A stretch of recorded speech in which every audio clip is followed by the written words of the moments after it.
Leslie with ArtInsights magazine.com and ArtInsights Gallery, and we are in Comic-Con, and we are at the Art of the Frankenweenie movie exhibit that is promoting the movie itself, then also has a bunch of dioramas and original art and images from the movie. It's really great. We're going to go inside and we're going to look around. So we're inside the Frankenweenie exhibit, and they have some dioramas, and they selected some of the original sketches by Tim Burton, although obviously they're not the actual original sketches, but a lot of the sculptures are the maquettes are the actual ones that they used in the movie. And they don't want anyone to actually, this is kind of cool, they don't want anyone to actually do interviews unless it was Tim Burton in here. They feel like they're not going to give a totally fair assessment of the entire thing. So we're just going to go through.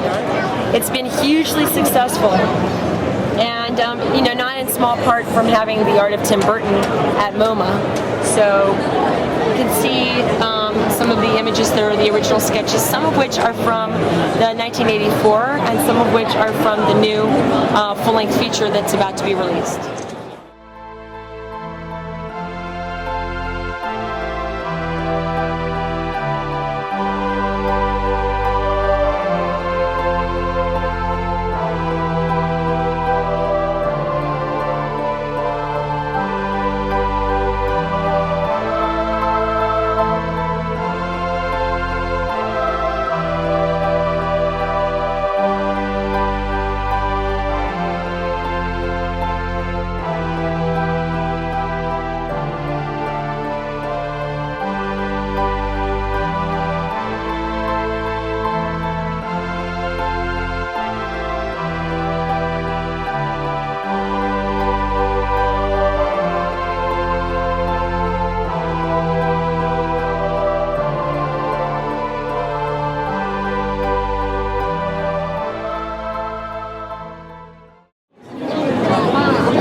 This is Victor's classroom, where we meet some of his schoolmates, as well as his very inspiring substitute teacher, Mr. Rezkrewski. Well, it starts really with the character design, and since the designs all came directly from Tim, I think they really start out with really strong personalities. Good morning. I am Mr. Rezkrewski. I will be your new science teacher. This is our star, Victor Frankenstein. He is probably one of our most advanced puppets. If you were to look inside the puppets, you would see that they all have articulated skeletons underneath, which are called armatures. The animators need these so that the puppets can hold any pose they need to in order to act out the scene. There's so many factors that go into actually animating. It's not just about moving it one from a time. Especially in a scene like this where you have so many different characters, to keep track of, you know, who's blinking at what time or who's fidgeting in their chair. It's just a lot to keep track of. And so the fact that these animators can really be acting 9 parts is pretty amazing. In the back of the set, we also have some of the other props from Victor's school. The set designers had a lot of fun reminiscing about their own school days, so we have lockers and science equipment and even some of the baseball props. Oh, they're here.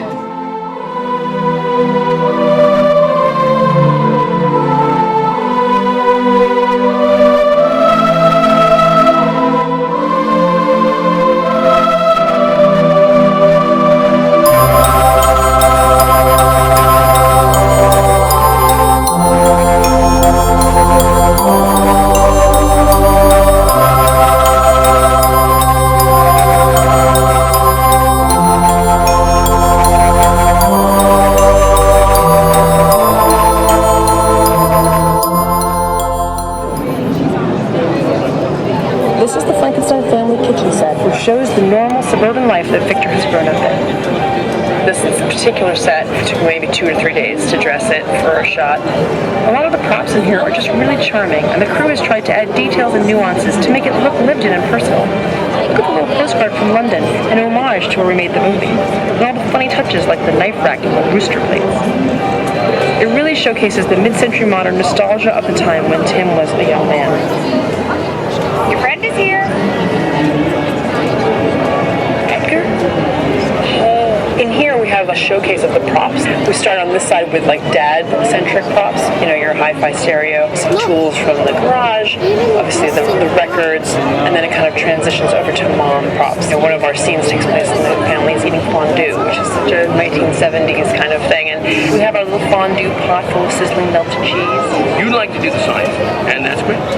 I'd like you to try.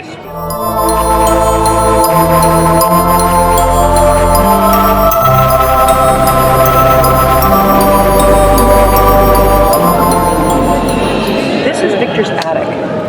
The look and design of the attic were very important in establishing Victor's character. It was always his secret clubhouse with Sparky, but now he has transformed it into his own mad scientist laboratory. We really needed to showcase his personality and the inventiveness of his mind with the placement of every prop. One of the great things about this exhibition is that it's sort of interactive, and so you can actually turn on, like there's the toaster, there's the little lamp, there's the Christmas tree, you know, so the kids can kind of come in and just really have some fun with all the practical lighting. A lot of the props are actually animatable, which means that once they are hit by electricity, they will all appear to move independently of each other. When lightning strikes, the whole room comes to life, and you will see fans spinning and blenders vibrating. The animator has to move each one of these props separately so that when you see it in the film, it really looks like Victor has harnessed the power of electricity.